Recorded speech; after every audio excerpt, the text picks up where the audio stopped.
آج کے دور میں اخبار میں آج کا دن کیسا رہے گا، ستارے کیا کہتے ہیں، آپ کا یہ ہفتہ کیسا رہے گا، اس کے بارے میں فرمائیں۔ دیکھیے یہ ساری چیزیں وہ ہیں کہ جن کا تذکرہ ایک لفظ سے کیا جاتا ہے، یہ چونکہ متعلق ہے اور عملی معاملہ ہے، آج کی حدیث کے حوالے سے بھی اس میں یہ چیز آ جائے گی۔ ان کو کہا جاتا ہے آکلٹ سائنسز۔ ایک سائنسز ہیں جو بالکل واضح ہیں، فزکس ہے، کیمسٹری ہے، جیولوجی ہے، فلاں ہے، فلاں ہے، بایولوجی ہے، یہ کھلم کھلا صاف حواس خمسہ کے ذریعے سے ان کا علم حاصل کیا گیا ہے۔ پھر یہ کہ انٹلیکٹ کے ذریعے سے، پاور آف ریزننگ کے ذریعے سے انفرنس ہوتا ہے، نتیجہ نکالا جاتا ہے، پھر ایکسپیریمنٹیشن کے ذریعے سے پھر اس کی ویریفیکیشن ہوتی ہے۔ یہ علم ہے، یہ سائنس ایک آکلٹ سائنسز ہے، یہ ہاتھ کی پامسٹری ہے، آکلٹ سائنسز شمار ہوتی ہیں۔ یہ سائنس نہیں ہے، لیکن یہ کہ یہ ایک طرح سے انہیں کہہ دیا گیا کہ ہاں ان میں بھی کچھ ہے، کوئی حقیقت ہے۔ اسی طرح نجوم، ستارہ شناسی ہے، آپ پیدا کب ہوئے تھے، وہ جو ہے سائنس آف نمبرز وغیرہ وغیرہ، ان سب کو ایک لفظ میں جمع کر لیجئے آکلٹ سائنسز۔ دوسری بات یہ جان لیجئے ان میں کچھ نہ کچھ حقیقت ہے، اس لیے کہ اس کائنات کی جو تخلیق ہے جو اللہ نے کی ہے، یہ چیزیں آپس میں بڑی مربوط ہیں۔ آخر کوئی وجہ ہے کہ میرے انگوٹھے کا نشان کچھ اور ہے، آپ کا کچھ اور ہے، کوئی ایک نہیں ہے، اور پھر یہ کوئی بدل بھی جاتے ہیں۔ کیریکٹر کی ٹرانسفارمیشن اگر ہوتی ہے ذرا تو یہ لکیریں بدلتی ہیں، تو یہ کوئی انڈیکس ہے۔ اب دیکھیے جیسے میں اب آخری مثال دے دوں، سحر حق ہے، جادو ہو سکتا ہے، جادو ہے، حقیقت ہے جادو، لیکن جادو کرنا جائز نہیں ہے۔ ایک چیز کا ہونا اور شے ہے، اس کا جائز ہونا اور شے ہے۔ شراب ہے، اس میں سرور ہے، اس میں کوئی تھوڑا سا نفع بھی ہے، قرآن مجید خود کہتا ہے کہ اس میں کوئی اسم کا پہلو بھی ہے، نفع کا پہلو بھی ہے۔ اسمہما اکبر من نفعہما، اس شراب اور جوئے کا جو گناہ کا پہلو ہے وہ زیادہ بڑا ہے نفع کے پہلو کی نسبت، لیکن حرام ہے، تو ہم تو اس حکم کو لیں گے کہ حرام ہے۔ اسی طرح جادو حق ہے لیکن حرام ہے۔ اسی طرح یہ چیزیں ان میں کچھ نہ کچھ حقیقت ہے، لیکن حضور نے فرمایا، یہ حدیث اب سن لیجئے، جس شخص نے نجومی کی کہی ہوئی بات کو مان لیا، حق سمجھا، اس نے اس شے کی نفی کی جو میں لے کر آیا ہوں۔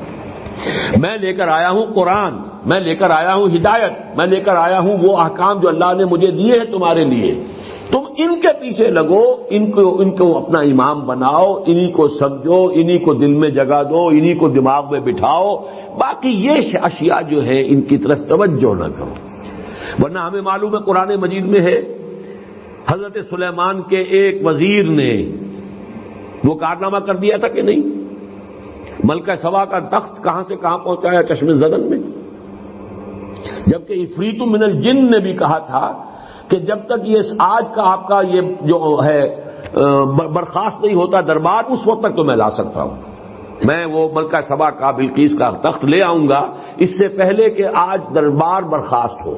لیکن جو ایک صاحب کتاب کا علم کو تھا، کوئی علم، اب کون سا علم تھا وہ علم قرآن کا حدیث کا تو نہیں، کوئی اور علم تھا، لیکن اس نے کیا کیا، من قبل ان یرتد الیک طرف، اس سے پہلے کہ آپ کی نگاہ جو ہے واپس آئے، میں لا دیتا ہوں، اور سامنے موجود تھا وہ۔ لیکن کیا یہ علم حضور نے ہمیں سکھایا؟ کیا صحابہ کو سکھایا؟ کیا ابو بکر کو یہ معجزے سکھائے؟ کیا حضرت عمر کو سکھائے؟ وہاں تو یہ کہا بھائی اللہ کی راہ میں جاؤ، جنگ کرو، محنتیں کرو، جد و جہد کرو، کوشش کرو، اسی عالم واقعات کے مطابق جد و جہد کر کے کام کرنا ہے، یہ چیزیں نہیں سکھائی۔ تو انہی کے کھاتے میں رکھ لیجئے ان تمام چیزوں کو کہ یہ چیزیں بالکل حقیقت سے خالی نہیں ہیں، ان کے اندر کچھ حقیقت ہے۔